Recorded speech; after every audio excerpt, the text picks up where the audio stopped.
ભારતીય શેર બજારની ભારતીય શેર માર્કેટમાં આજે બ્લેક મન્ડે મોટો કડાકો નોંધાઈ રહ્યો છે। 2700 પોઈન્ટનો કડાકો નોંધાયો છે ભારતીય શેર માર્કેટમાં। આજે બ્લેક મન્ડે શેર માર્કેટ ખુલતા જ 2700 પોઈન્ટનો જોરદાર કડાકો। નિફ્ટીમાં પણ 800 પોઈન્ટનો કડાકો। અમેરિકાના ટેરિફના નિર્ણયથી દુનિયાભરના માર્કેટો દડામ।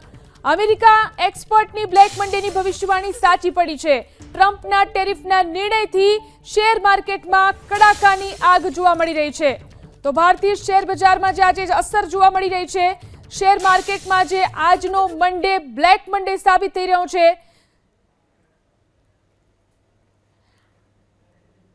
તો વધુ જાણકારી મેળવીએ, આપણી સાથે શેર બજાર નિષ્ણાત જયદેવસિંહ ચુડાસમા ફોન લાઈનથી જોડાયા છે। જયદેવભાઈ, અસર જે જોવા મળી રહી છે અત્યારે શેર માર્કેટ પર, શેના કારણે આટલો બધો કડાકો છે અને ક્યાં સુધીમાં શેર બજાર સ્થિર થઈ શકે?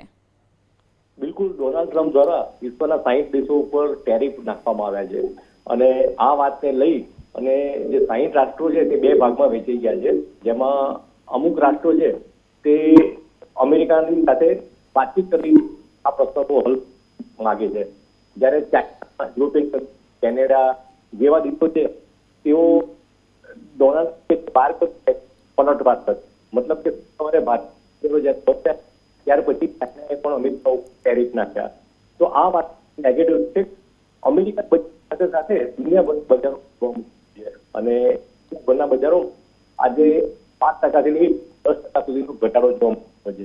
આજે વિશ્વભરના બજારો, જાપાન માર્કેટ છે તે 10%ના ઘટાડા સાથે ખુલ્યું હતું। ભારતીય શેર બજારની વાત કરવા જઈએ તો તે 4%ના ઘટાડા સાથે ખુલ્યું છે અને સાર્વત્રિક વેચવાથી આજે વિશ્વભરના બજારની સાથે સાથે ભારતીય શેર બજારમાં પણ જોવા મળી રહી છે। જી આભાર જયદેવભાઈ, અમારી સાથે જોડાઈને વાત કરવા માટે। અમેરિકાના રાષ્ટ્રપતિ ડોનાલ્ડ ટ્રમ્પના ટેરિફ વોર બાદ વિશ્વભરના શેર બજારો ધડામ થઈ ચૂક્યા છે, જેમાં સૌથી પહેલા જાપાનથી ખરાબ સમાચાર આવ્યા છે। જાપાનનો બેંક સ્ટોક્સનો ઇન્ડેક્સ નિક્કેઈ ખુલતાની સાથે જ 17% સુધી તૂટી પડ્યો, જ્યારે કે નિક્કેઈ 225 ઇન્ડેક્સમાં પણ 9%નો કડાકો બોલી જતા રોકાણકારોને મોટું નુકસાન થયું। ઓક્ટોબર 2023 બાદ પહેલી વાર નિક્કેઈ 30,792ની સપાટીએ પહોંચ્યો। વ્યાપક ટોપિક્સ 8% ઘટી અને 2,284ની સપાટી પર આવ્યો છે। તો દક્ષિણ કોરિયામાં કોસ્પી ઇન્ડેક્સ 4.34% જેટલો ઘટ્યો અને સ્મોલ કેમ કોસ્કેડ 3.48% ઘટ્યો છે। આ સાથે જ હોંગકોંગનો હેંગસેંગ ઇન્ડેક્સ ફ્યુચર્સ પણ 22,772 જોવા મળ્યો। ટ્રમ્પના ટેરિફ નિર્ણયને કારણે દુનિયાભરના બજારોમાં કડાકાની સ્થિતિ જોવા મળી રહી છે, ત્યારે આજે સોમવારે નક્કી જ ભારતીય શેર બજાર માટે પણ બ્લેક મન્ડે સાબિત થવાની આશંકા સેવાઈ રહી છે, કેમ કે તેનું મોટું કારણ ગિફ્ટ નિફ્ટી છે। અત્યાર સુધી ગિફ્ટ નિફ્ટીમાં પણ 1000 પોઈન્ટનો કડાકો બોલી ગયો છે, જેના સંકેત મળી રહ્યા છે કે 4 માર્ચના રોજ નિફ્ટી 21,964ના લેવલ પર પહોંચ્યું હતું અને હવે એ જ લેવલ પર ફરી એકવાર નિફ્ટી નીચલા સ્તરે કારોબારની શરૂઆત કરે તેવી શક્યતા છે। તો આ તરફ અમેરિકાના શેર માર્કેટમાં પણ 6%નો કડાકો બોલી ચૂક્યો છે। તો સમગ્ર વિશ્વના શેર બજારો ઉપર અસર થઈ રહી છે। જાપાનનો બેંક સ્ટોક ઇન્ડેક્સ ખુલતાની સાથે જ 17% ઘટ્યો છે।